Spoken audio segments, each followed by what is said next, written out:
بسم اللہ الرحمن الرحیم۔ بخاری شریف اور مسلم شریف کی حدیث پاک ہے، اس کے علاوہ دیگر کتب حدیث میں بھی ہے۔ کئی صحابہ نے اس کا بیان کیا، اس کے بعد محدثین نے بہت ساری تعداد میں اس کو ذکر کیا۔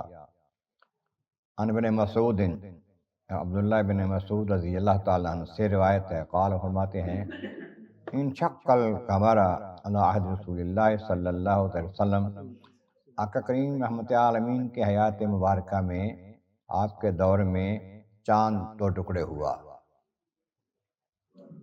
فرقتین، دو ٹکڑے ہو گیا، فرقتن فوق الجبل و فرقتن دونہ، ایک ٹکڑا جو ہے وہ پہاڑ کے اوپر، ایک پہاڑ کے نیچے آ گیا۔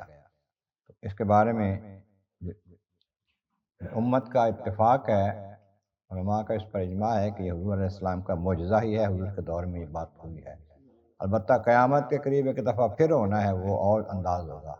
اللہ تبارک و تعالیٰ محبوب کی عظمتوں کو ماننا اور اس پر ایمان رکھنا نصیب فرمائے۔